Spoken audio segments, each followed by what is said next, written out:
Voici donc une chronique que nous allons dédier à l'émission Les Ch'tis contre les Marseillais, puisque nous allons parler d'un livre intitulé « Vous êtes 10 fois plus intelligent que vous ne l'imaginez ». Bonjour Christophe Bourgois-Constantini. Bonjour. Alors vous êtes coach et vous accompagnez de nombreux sportifs et également chefs d'entreprise. C'est important, on va le voir pourquoi. Ce livre est constitué alors de témoignages. Vous sortez ce livre avec ce sous-titre « Connectez-vous à vos autres cerveaux ». Alors quand même, j'ai une question, c'est que déjà qu'on a du mal à se connecter au premier, on se dit que la route va être longue, non ? C'est justement parce qu'on cherche absolument à se connecter à un seul cerveau qu'on n'y arrive pas. En fait, on vient toutes et tous au monde avec quelque part 10 cerveaux. C'est un peu comme buter contre un mur. Si vous cherchez toujours à faire fonctionner le même cerveau, vous n'y arriverez pas. Si au contraire, vous allez vous appuyer sur d'autres cerveaux, d'autres intelligences, comme l'ont prouvé des chercheurs à Harvard ou l'imagerie médicale, là, vous pouvez être dans le lâcher-prise, là, vous pouvez être dans l'intuition, là, vous pouvez être dans ce qu'on appelle communément l'alignement de planètes. Alors, vous dites que nous avons 10 types d'intelligence, hein, c'est ça. Alors, je vais en citer quelques-unes. Il y a l'intelligence qui suis-je, l'intelligence logico-mathématique, même l'intelligence du verbe. Alors, est-ce qu'une fois qu'on est connecté, est-ce que tout va mieux ? Bien sûr. Ouais. Dès qu'on est connecté, tout va mieux.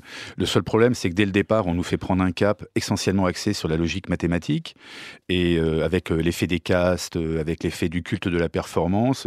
Si on n'est pas bon dans ce système-là, si on n'est pas bon dans les datas, on perd pied. Alors que les datas, c'est quelque chose vraiment d'absolument pas totalement utile dans ce monde. C'est beaucoup plus utile de redescendre dans son corps, d'être totalement ancré, de faire un lien entre tête et corps et d'arrêter de parler du mental, qui est un mot fourre-tout, et surtout d'arrêter de parler de transhumanisme, etc. Avant de se perdre dans l'intelligence artificielle, déjà découvrons les propres intelligences que nous avons, et nous en avons beaucoup. Elles sont localisées dans le cerveau, elles sont en interconnexion avec le corps.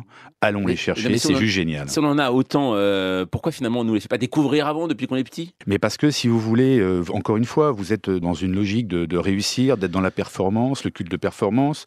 L'école, dès le départ, vous dit « Ouh là là, toi t'es nul en maths », donc, et vous portez ça comme un boulet. Papa qui a réussi, lui aussi, peut-être en s'arrachant pour être bon en maths, dit « Mais non, mais si, tu vas être bon en maths, sinon tu seras jamais rien, etc. » Et on vient dans un système pervers où en fait on essaye de ressembler, on prend l'énergie de nos parents, de nos grands-parents. Moi, tous les coachés que j'ai, c'est très simple. Soit ils sont dans la ligne du parti, c'est-à-dire ils font ce que les parents ont décidé, soit ils ont fait un 180 degrés. Il n'y a pas d'entre-deux en fait. Il n'y a pas d'entre-deux, alors que le secret est d'être dans l'entre-deux. Parce que si vous êtes dans le 180, vous n'êtes pas libre, et si vous êtes dans la ligne du parti, vous n'êtes pas libre. Et vous êtes capable de faire énormément de choses. Moi, j'ai coaché une femme, elle était directrice des achats dans un labo, elle a été virée. En fait, je lui ai fait d'abord comprendre que si elle a été virée, elle le cherchait un peu quelque part, parce que c'est du 50-50, comme dans toute séparation. Ensuite, elle a envoyé des CV pour essayer d'être dans les chiffres, directrice des achats d'un labo. Puis on a fait émerger en elle le fait qu'elle avait une intelligence spatiale. Elle adore la peinture, cette femme. Elle adore dessiner. Elle rentre dans un espace, elle voit tout de suite les cloisons à péter, etc. Moralité, on a fait ressurgir cette intelligence qui s'est connectée à d'autres intelligences et elle a trouvé du boulot en 5 minutes en vendant des appartements de luxe chez un très très grand opérateur. Donc en gros, ce que vous êtes en train de me dire, c'est que si on veut résoudre le problème du chômage, il faut vous contacter immédiatement, en fait, c'est ça ? Me contacter, non, mais ça serait bien effectivement que l'État, mais je crois que d'ailleurs c'est un peu le parti pris de notre nouveau ministre de l'Éducation, c'est à un moment donné d'ouvrir un peu les yeux, de se dire mais qu'est-ce qui se fait en Suède, qu'est-ce qui se fait ailleurs ? En Suède, à l'école par exemple, un très bon en dessin est tout autant considéré qu'un très bon en gym ou un très bon en maths. On ne réussit jamais seul. Il n'y a pas ces castes des grandes écoles. Alors, la réussite, elle passe pas par là, c'est pas ça le bonheur. Il y a différents témoignages dans votre livre, Christophe Bourgois-Constantini, il y a aussi bien donc des chefs d'entreprise, des sportifs.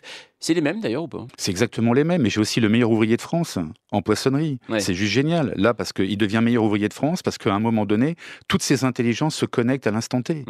J'ai également Claude Lelouch qui va vous dire, moi je crois absolument pas aux extrêmes. Mais on coach toujours les chefs d'entreprise, est-ce qu'on faut coacher également les employés ou pas ? Bien sûr. Ça c'est le rêve du chef d'entreprise. Mais non, mais le chef d'entreprise, c'est d'abord lui qu'il faille coacher, puisqu'en fait c'est lui qui a la névrose ou les névroses. Et ensuite ça descend. Il fait descendre ça à ses employés. Donc déjà, la première personne, à mon avis, à coacher une entreprise, c'est l'entrepreneur ou c'est le cadre qui dirige ses équipes.